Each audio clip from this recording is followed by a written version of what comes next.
ازيكم يا شباب، عاملين ايه؟ انا مع حمدي انجلش ترينر وحلقه جديده في هاف اند هاف. والنهارده عندنا المستقبل future tenses، وهناخده بالتفصيل وايه هي اهم الحاجات والحاجات اللي احنا كمان بنستخدمها في الشغل والتبس والتريكس اللي بتيجي في الامتحانات والاختياري بالذات.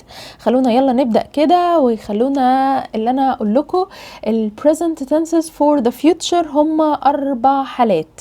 اول حاجة زمن ال present simple، ودوت بيجي لو حاجة هي عندنا already scheduled، اوكي، حاجة احنا مجدولينها. number 2 we can use the present continuous for plans or arrangements، لو حاجة انا مرتب لها او مخطط لها فبستخدم لها ال present continuous. Number 3 we use be going to talk about plans or intentions، لو في نيتي اللي انا هعمل حاجة اوكي في المستقبل فهتبقى be going to والفعل في المصدر، وبرضه لسه هنشوفه. Number 4 we use will والقرارات السريعة، ومش بس القرارات السريعة، لا، في حاجات تانية كتير. هناخد ال4 حالات دول النهاردة، ويلا بينا نبدأ. اول حاجه كده وهي ال present simple، وزي ما قلت هي scheduled في المواعيد، كل حاجه ليها ميعاد محدد. for example خلينا ناخد امثله. we have a lesson next Monday، الاسبوع الجاي عندنا درس يوم الاثنين، اوكي، عندنا حصه. we have the train arrives at 6:30 in the morning، هو ده ميعاد محدد، هو القطر اوريدي هيوصل 6:30، ده ميعاد، مواعيد محدده. the holidays start next week، ميعاد محددة، اجازة عيد، اجازة شم نسيم، اجازة اي حاجة already متحدد لها. it is my birthday tomorrow، اكيد عيد ميلادك بكرة، فانت اكيد عارف هذا يوم عيد ميلادك. it is every Friday you have a meeting at 10 a.m، كل جمعة عندك ميعاد ثابت للاجتماع 10 a.m، فدي كده scheduled، عشان كده بنستخدم لها ال present simple. فلو انت عندك meeting متجدول، معمول له already scheduled، معروف ميعاده، ميعاد قطر، ميعاد طيارة، ميعاد لا قدر الله كشف دكتور، ميعاد حصة، ميعاد ثابت محدد بيحصل على فترة زمنية محددة، ده كده مجدولة اسمها present simple، هنستخدم ال present simple. number 2 ال present continuous. طب انا امتى استخدم ال present continuous بقى؟ لو انا مخططة ومرتبة. طب خليني فكرتكم ال present continuous هو عبارة عن ايه؟ verb to be am و is و are plus verb plus ing، ده التكوين بتاعه. لو انا مخطط اللي انا هعمل ده بكرة، بصوا كده I am playing football tomorrow، انا مخطط اللي انا انا مش فاضيلك اللي انا ذاكر لك انجلش يا مها، انا بكرة ان شاء الله رايح العب كرة، اوكي. I'm playing football tomorrow. طيب بكرة ممكن يحصل ايه؟ they are coming to see us، والله جاي لنا ضيوف يا مها، جايين يشوفوني، مش هذاكر برضو. they are coming، مرتبين في موعد، اوكي. arrangements we are having a party at Christmas، احنا مقررين في الكريسماس هنعمل party، already مخططين وحاجة مترتب لها. يبقى لو انت مرتب لحاجة هتحصل في المستقبل تقدر تستخدم ال present continuous am و is و are plus verb plus ing. نيجي بقى هنا اللخبطة، اوكي. حد يجي يقول لي لا انا اتعودت present continuous حاجة دلوقتي انا بعمل ايه؟ now I'm teaching، دلوقتي now you are listening at this moment، انت دلوقتي بتسمع الفيديو، فانت بتعمل ايه دلوقتي في هذه اللحظة، اوكي. يبقى present continuous ليه استخدامين.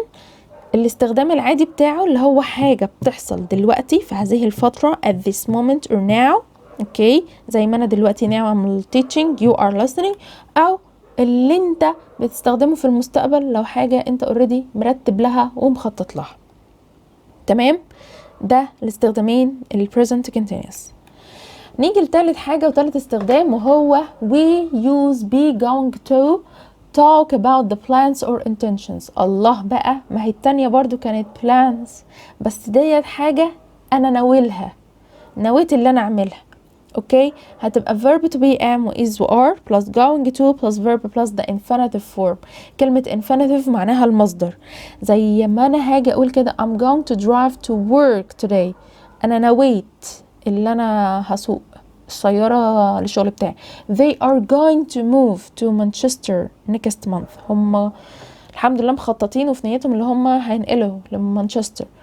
so we use it when we talk about the production. مش بس كده، ده احنا لما احنا نتنبأ، اي تنبؤ لازم يكون بعلامة sign، اوكي، مثال على كده، انا شايف في سحب كتير في السماء. the sky is cloudy، مغيمة، يبقى شكلها ايه؟ هتمطر. I think it's going to rain. وخدوا بالكم من النقطة دي كويس جدا، لان بتيجي في الامتحانات وبتلخبط مع will، وهقولها لكم دلوقتي. كلمة be going to am و is و are plus the going to plus the verb in the infinitive لازم هتيجي مع prediction، تنبؤ بدليل، ونركز على كلمة بدليل.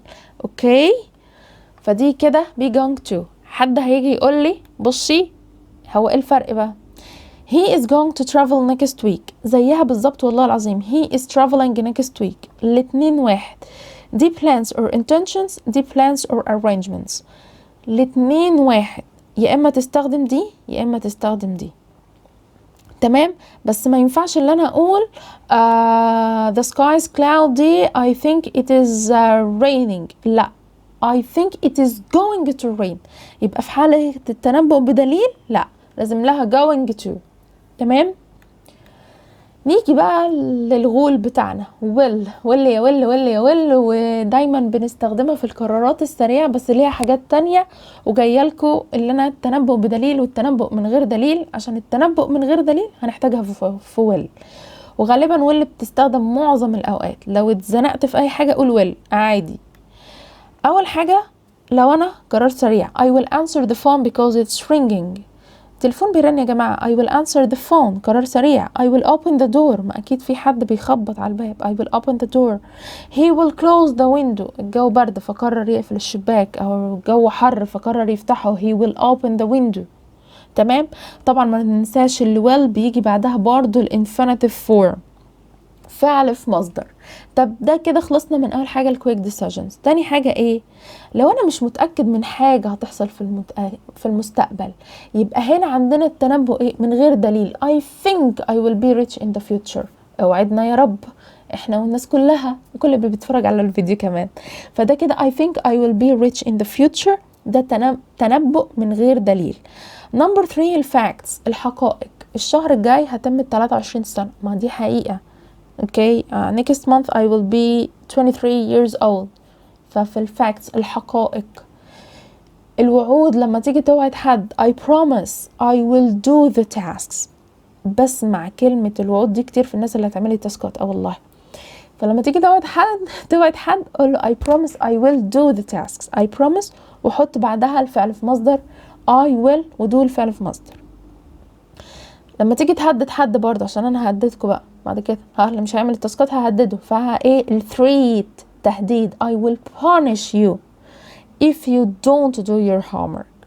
اوكي، I will punish you if you don't. لو انت ما عملتش التاسكات اوكي بتاعتك انا هعاقبك. ودي هنا قاعدة if the first conditional. اوكي، وتقدر تراجعوا على الحالة الاولى، وهسيب لكم اللينك في اول comments. واخر حاجة لما يكون عندنا offers in the future، لو احنا عندنا عرض لطيف كده اوكي للمستقبل. will you come with me tomorrow؟ هل هتيجي معايا بكرة؟ اوكي، ممكن يكون رايحين شوبينج فبعرض عليه شيء. will. دي كده الاربع استخدامات لويل والاربع حالات. تمام، خدوا بالكم في will بدليل او من غير دليل، عشان لو من غير دليل هتبقى will، لو بدليل هتبقى going to. لو اتزنقت في اي حاجة استخدم will عادي جدا. الفرق ما بين المستوى المتوسط والمبتدئ، المتقدم بيعرف يستخدم الاربعة، اما المتوسط او المبتدئ دايما بيستخدم will. فحاول اللي انت تستخدم الاربع حالات. خلونا بقى اللي احنا نتمرن. التمرن المرة دي هيكون على اسئلة وانت هتحلها شفوي، مش اللي هو بقى choose the correct answer وكده. اللي choose حلو تمام، بس هسيب لكم لينك اللي انتوا تحلوا اختياري في الوصف الفيديو.